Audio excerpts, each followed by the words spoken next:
साथियों, नमो बुद्धाय, जय सम्राट, जय भीम, जय संविधान। आज 26 मार्च है। आज भी अष्टमी है। देख रहा हूँ कल भी अष्टमी लोग मना रहे थे, आज भी अष्टमी मना रहे थे, यानी सम्राट अशोक की जयंती मना रहे थे। मॉर्निंग वॉक करते हुए मैं आ गया भगवान बुद्ध की शरण में। उनको नमन कीजिए, आप लोग दीदार कीजिए, दर्शन कीजिए। और मैं सम्राट अशोक से जुड़ी हुई बातें मैं आप लोग को बताना चाहता हूँ। रात में भी मैं काफ़ी देर तक पढ़ा, तो अब तो मुझे समझ में यह आ रहा है कि जो भारत का सच्चा इतिहास है वो मुझे नहीं पढ़ाया गया है। मुझे नहीं, मैंने हम सभी लोग को, भारतीयों को नहीं पढ़ाया गया है। भारत का सच्चा इतिहास वह है जिसे ज़मीन में गाड़ा गया है, ज़मीन में दफनाया गया है, यानी हम लोग से छिपाया गया है। सोचिए, सम्राट अशोक कितना महान शासक थे। जब मैं उनसे जुड़ी हुई पुस्तक को पढ़ रहा हूँ तो उनसे बड़ा सम्राट, महान सम्राट भारत क्या, पूरे विश्व में कोई नहीं मिल रहा। भारत को उसने विश्व गुरु बनाया, अखंड भारत बनाया।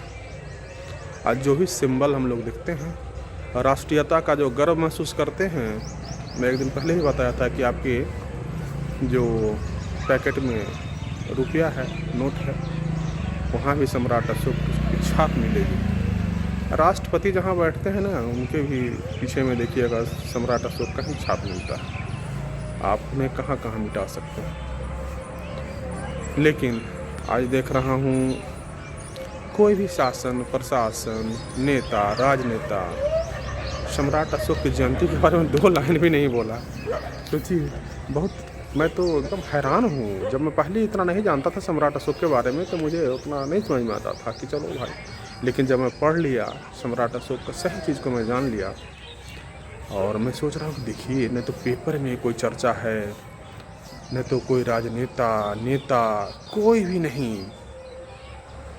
इसका मतलब यह हुआ कि सम्राट अशोक के विचारों को दबाने का प्रयास किया जा रहा है। तो सम्राट अशोक का विचार तो दबेगा नहीं, क्योंकि उन्होंने पत्थरों में लिखवा दिया है, और पत्थर में लिखा हुआ चीज़ तो इतना आसानी से मिटेगा नहीं।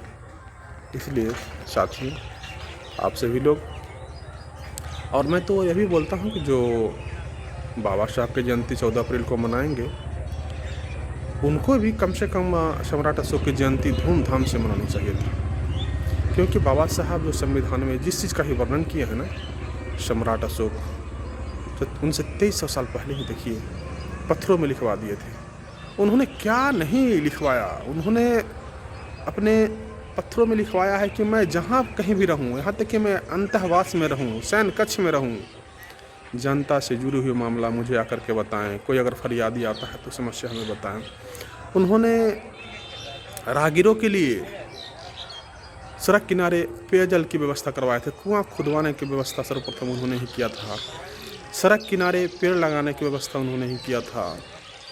और सिर्फ मनुष्यों के ही लिए नहीं, पशु पक्षियों के लिए भी उन्होंने चिकित्सालय की स्थापना करवाया था। और लोग मानव कल्याण की बात करते हैं ना, सम्राट अशोक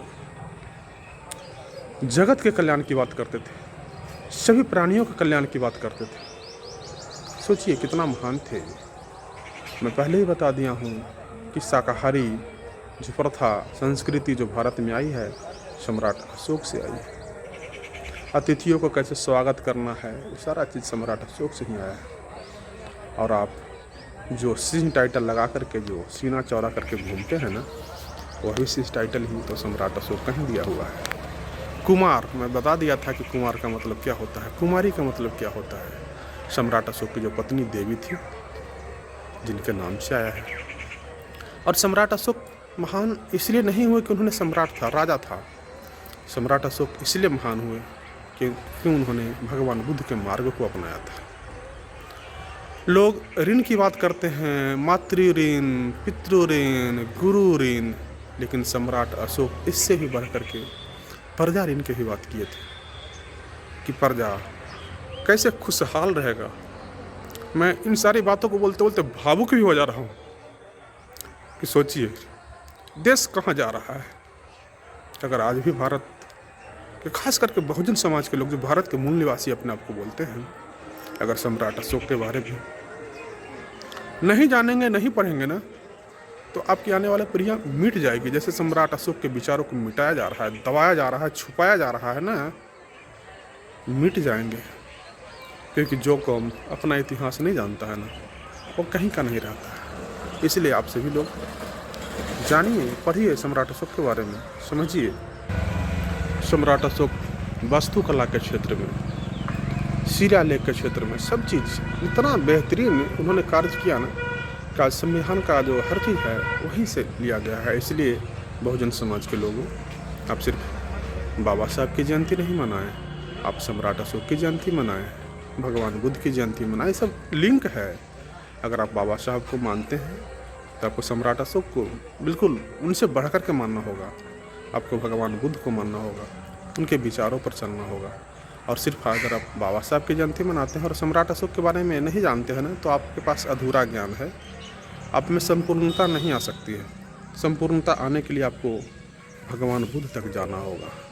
तो हर तरह की चीज़ सम्राट अशोक किए थे। इसमें मैं क्या बताऊं। हाँ, एक और है कि बोला जाता है कि सम्राट अशोक ने 100 भाइयों की हत्या किया था। बिल्कुल गलत है, आप पढ़िए। बिल्कुल ये झूठा बात है। उनको तो 100 भाई का जिक्र ही नहीं मिलता है।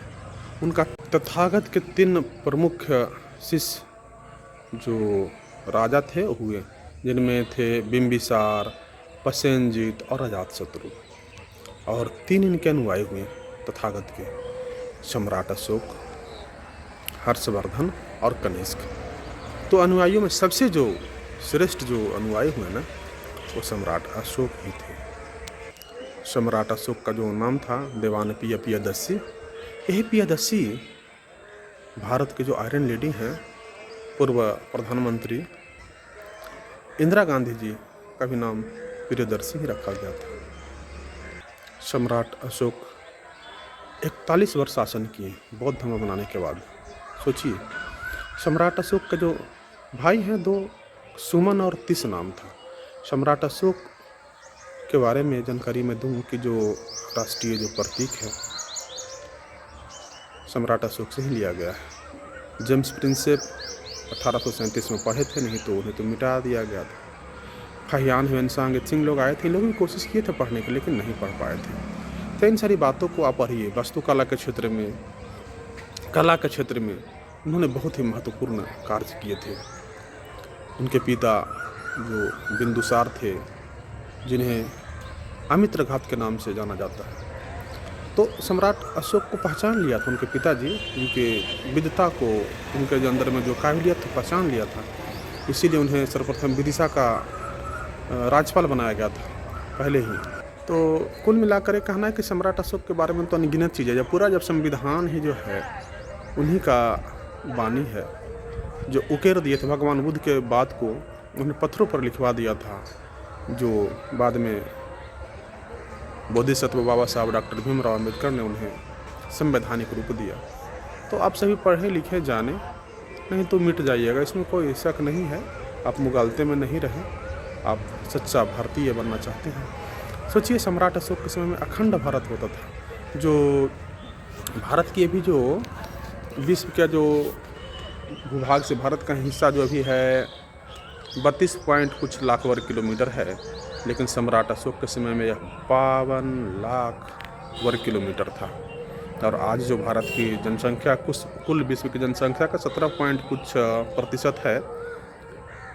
उस समय भारत की जो जनसंख्या थी ना, महाभारत की जनसंख्या जो थी, जो पूरे विश्व की जनसंख्या का 33% हिस्सा पर सम्राट अशोक का शासन चलता था। सोचिए, 52% भूभाग पर और 33% जनसंख्या पर सम्राट अशोक का शासन चलता था। कितना महान थे, कितना प्रसिद्ध थे। और आज उनके बारे में लोग चर्चा नहीं कर रहे हैं, जो वहाँ पर नाम नहीं ले रहे हैं। तो मैं क्या बोल, तो शर्म की ही बात है। लेकिन चलिए, हम लोग तो कुछ बोल नहीं सकते हैं। तो उनका विचार शासन चलाने वाले का, प्रशासन चलाने वाले का, सामाजिक कार्यकर्ता भी लोगों को देख रहा हूँ कि सम्राट अशोक की जयंती उस तरह से नहीं मना रहे हैं। कल बोकारो में भी एक जुलूस निकला था, मैं देख रहा था, ड्यूटी में था इसलिए मैं तो जा नहीं सका, तो मैं मोबाइल के माध्यम से ही देख रहा था। सभी को मैं शुभकामना देता हूँ, मंगल कामना करता हूँ। लेकिन उसमें भी संख्या बहुत कम थी। इतने जनसंख्या यहाँ पर है बोकारो में भी, लेकिन हार्डली 200 लोग रहे होंगे।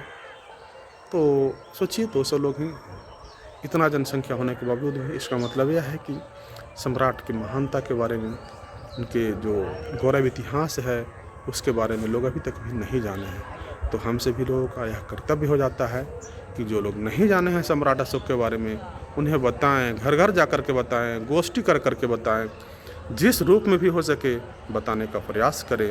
यही सधम्म है। आप सभी लोग जानते हैं धम्म, अधम और सधम्म। इसका परिभाषा मैं बाद में बताऊंगा।